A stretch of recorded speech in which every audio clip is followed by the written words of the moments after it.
दोस्तों, भांगेला का एक इलाका लगता है तारागंज। इसी तारागंज में पिंकी की शादी राघव से होती है। राघव और पिंकी की शादी को हुए 9 साल से ज्यादा हो जाता है। पिंकी और राघव दोनों के 2 बेटे और एक बेटी रहती है। शादी के 9 साल हो जाते हैं, जाहिर सी बात है पति और पत्नी में सब कुछ बहुत अच्छा चल रहा होता है। लेकिन एक दिन पति राघव बेड पर लेटा रहता है। वो अपनी पत्नी पिंकी का व्हाट्सएप चेक कर रहा होता है। तभी उसकी नज़र एक ऐसे चैट पर पड़ती है, ना चाहते हुए भी राघव उसे खोल देता है। अब जैसे ही वो पत्नी पिंकी की चैटिंग पढ़ना शुरू करता है तो राघव के होश हो जाते हैं। वो गुस्से से तिलमिला जाता है, अपनी पत्नी को बुलाता है और पिंकी से पूछताछ करता है। पिंकी कहती है कि ये चैटिंग तो मेरे भाई की है। क्या अपने भाई से चैटिंग करना कोई बुरी बात है, गलत बात है? राघव कहता है कि भला कोई लड़की अपने भाई से ऐसी कैसी चैटिंग कर सकती है? ये भाई बहन वाली चैटिंग तो मुझे कहीं से भी नहीं लग रही। लेकिन पिंकी अपने पति राघव को झुठलाती रहती है। इधर राघव, जिसे कुछ समझ में नहीं आता है कि आखिर उसकी पत्नी अपने भाई से व्हाट्सएप पर ऐसी चैटिंग कैसे कर सकती है, क्योंकि बहुत ही आपत्तिजनक चैटिंग रहती है पिंकी की उसके भाई के साथ। इसके बाद राघव स्क्रीनशॉट ले लेता है। पिंकी मना करती है कि ये उसके भाई की चैटिंग है, इसलिए वो उसकी स्क्रीनशॉट ना करे। लेकिन राघव सबूत के तौर पर पिंकी की और उसके भाई के साथ चैटिंग स्क्रीनशॉट कर लेता है। शोर शराबा सुनकर के माता पिता आते हैं। राघव अपने माता पिता से कहता है कि पिंकी चैटिंग करती है, वो भी अपने भाई से। आप लोग पढ़ लीजिए और देख करके बताइए कि ये कहाँ से भाई और बहन की चैटिंग लग रही है। अब जब माता पिता भी चैटिंग देखते हैं तो वो पिंकी से पूछते हैं कि आखिर ये किस प्रकार की चैटिंग है, और दोनों में जो बातचीत हो रही है वो बहुत असहज होती है। जैसा कि पति अपनी पत्नी के साथ करता है, वैसे ही कुछ बातें पिंकी उस लड़के के साथ करती थी। अब पति, जिसके मन में कहीं ना कहीं खटास हो जाती है, लेकिन पिंकी जिसे कोई फर्क नहीं पड़ता है, वो सामान्य रहती है। लेकिन पति, जिसके मन में मनमुटाव पैदा हो जाता है। अब ऐसे में पति और पत्नी में अनबन रहने लगती है।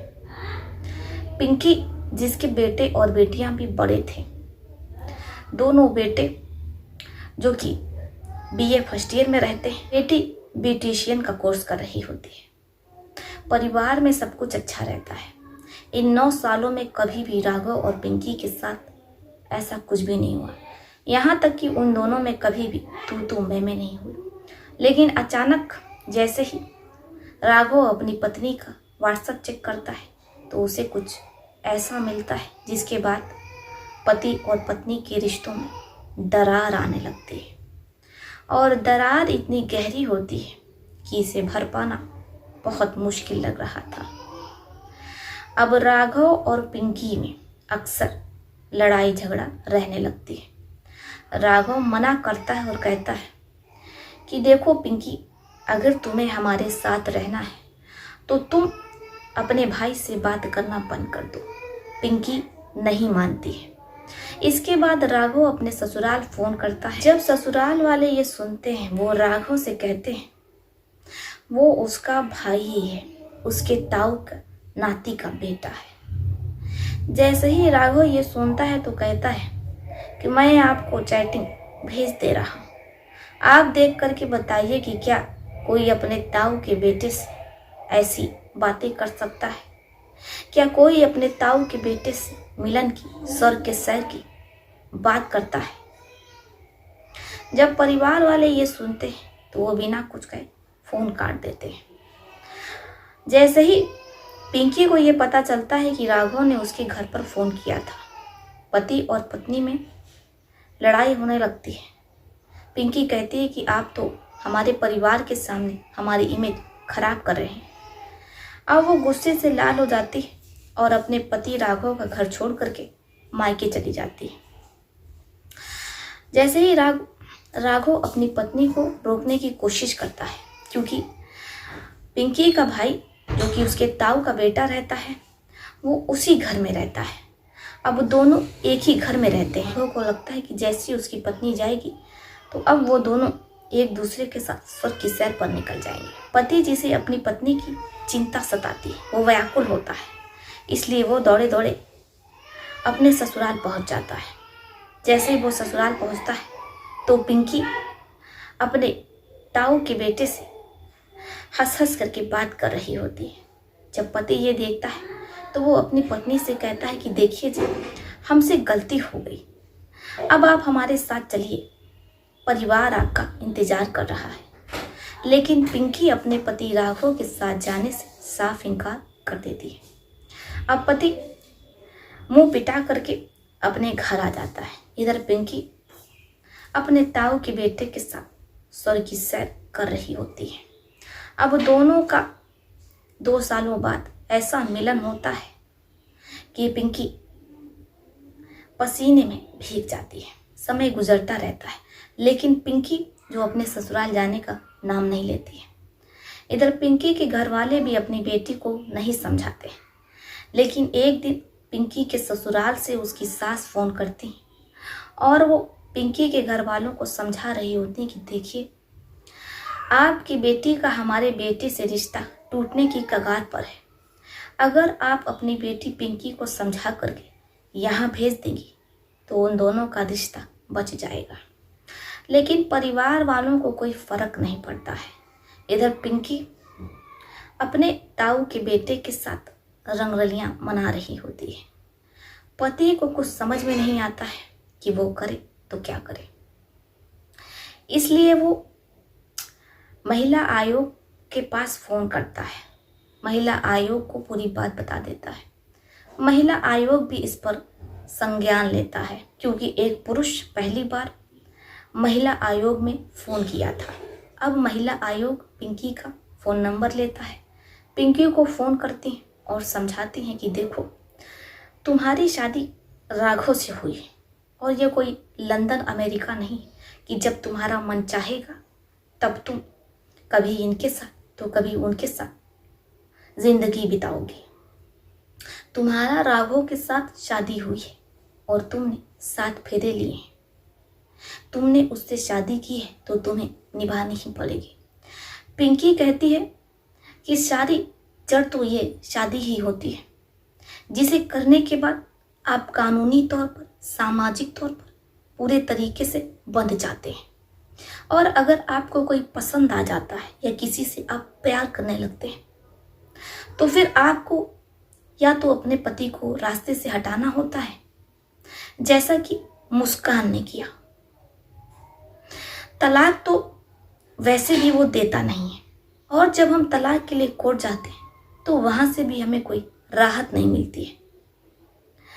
1 से 2 साल लग जाता है तलाक लेने में। ऐसे में शादी जो बधुआ मजदूर की तरह आपको बांधे रखती है, तो फिर उसे पाने के लिए आपको अपने पति को मुस्कान की तरह रास्ते से हटाना होगा या फिर उससे तलाक लेना होगा। लेकिन अगर आपका पति तलाक नहीं दे रहा है, उससे अलग रह रहे हैं, लेकिन इसके बावजूद पुलिस और प्रशासन पति के साथ मिलकर के उस महिला को परेशान करते हैं और जोर जबरदस्ती जबरन उसे उसके पति के हवाले कर देते हैं, जैसा कि आप लोग मेरे साथ कर रही हैं। मैं आप लोगों के दबाव में जोर जबरदस्ती करने पर, यानी कि महिला आयोग के, अपने ससुराल तो चली जाऊंगी, लेकिन जब एक महिला के साथ जबरदस्ती की जाती है, उस पर शादी का, 7 फेरों का, समाज का दबाव बना करके, तो फिर उसका अंजाम बहुत बुरा होता है। पिंकी की इतनी खरी खोटी सुनने के बावजूद महिला आयोग जिसे कोई फर्क नहीं पड़ रहा होता है, क्योंकि महिला आयोग को ये लगता है कि एक पत्नी जो केवल अपने पति के साथ स्वर्ग की सैर करने के लिए शादी करती है,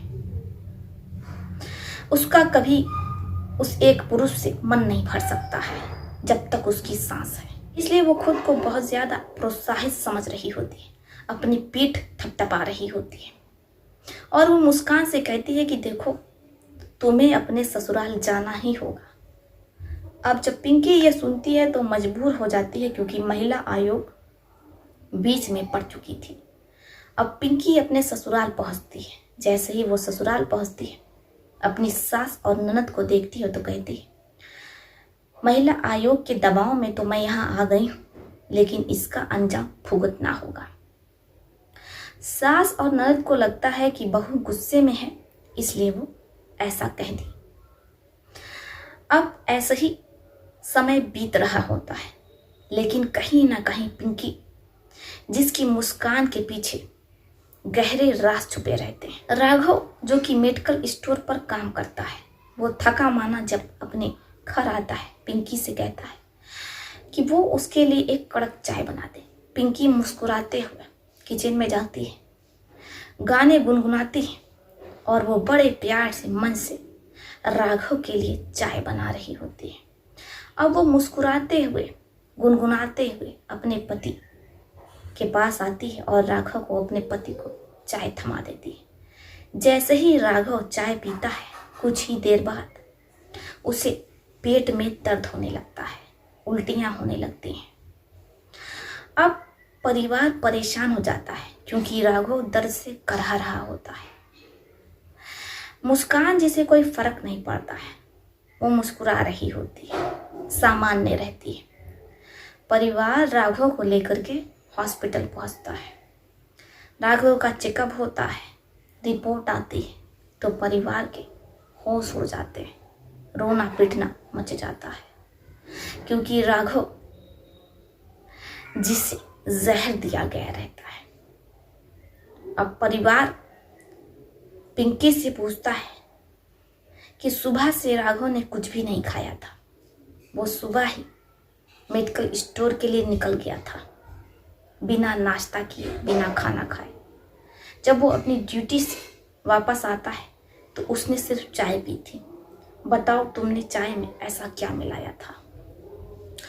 पुलिस प्रशासन हॉस्पिटल पहुंच जाता है। पिंकी से पूछताछ होती है। पिंकी जब पुलिस वालों को बताती है कि हम अपने पति से दूर हो गए थे, क्योंकि हम अपने ताऊ के बेटे से बात करते हैं, प्यार करते हैं। अब हमारा गोत्र एक है, हमारी जात एक है और रिश्ते में हम भाई बहन लगते हैं, इसलिए हमारी शादी तो नहीं हो सकती थी। हमारा परिवार भी इस बारे में जानता था। हमारे ताऊ के बेटे ने हमसे कहा कि देखो पिंकी, तुम भी शादी कर लो, हम भी शादी कर लें, क्योंकि हमारी तुमसे शादी नहीं हो सकती है। ऐसे में तुम किसी और से शादी कर लो, हम किसी और से शादी कर लेंगे, क्योंकि हमारा गोत्र एक है, हम दोनों रिश्ते में भाई बहन लगते हैं। ऐसे में परिवार तो हमें किसी तरीके से अपना लेगा, लेकिन ये जो समाज है ना तो हमें जीने देगा और ना ही परिवार को।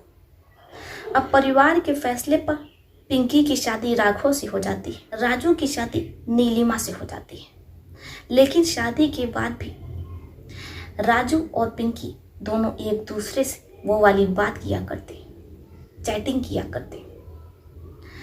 जैसे ही पुलिस ये सुनती है तो उसके हाथ पांव फूल जाते। राघव जिसका हॉस्पिटल में इलाज चल रहा है, अगर वो बच जाता है तो फिर वो अपनी पत्नी पिंकी के खिलाफ गवाही देगा। अगर उसकी मौत हो जाती है तो फिर मुश्किल ये है कि पिंकी को सजा हो।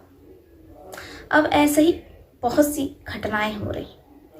जहां एक पति ने डर से, खौफ से अपनी पत्नी की शादी प्रेमी से करवा दी, क्योंकि उसे लगा अगर वो अपनी पत्नी से कहेगा कि उसने उसके साथ 7 फेरे लिए, शादी की है, ये लंदन अमेरिका नहीं है, अगर वो उस पर दबाव बनाएगा उसके साथ रहने के लिए, तो फिर कहीं उसका हाल भी जैसा मुस्कान ने अपने पति के साथ किया वैसा ना हो।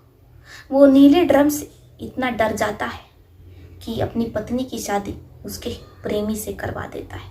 और वैसे भी उसने ये सही फैसला लिया है, क्योंकि जो हिंदुस्तानी संस्कृति है उसमें ये प्रथा है कि अगर एक बार आपने शादी कर ली तो अपनी आखिरी सांस तक आपको पति के साथ निभाना पड़ेगा। अगर ऐसे में आपको कोई पसंद आ जाता है, आप किसी से दीवानगी से ज़्यादा प्यार करने लगते हैं और आप उसके दीवाने हो जाते हैं, आपको उसके अलावा कोई दिखाई नहीं देता है, तो फिर आपके पास क्या रास्ता बचता है? कमेंट बॉक्स में लिखिएगा ज़रूर। तो चलिए फिर चलती हूँ, मिलती हूँ आपसे किसी और कहानी। तब तक के लिए आप अपना अपने परिवार का ध्यान रखिए। आदाब, सत श्री अकाल, नमस्कार। और साथ ही कमेंट बॉक्स में आप लोग अपने शहर का नाम भी लिख सकते हैं, ताकि हमें पता चल सके हमारा वीडियो कहाँ से देखा जा रहा है और कहाँ तक पहुँच रहा है।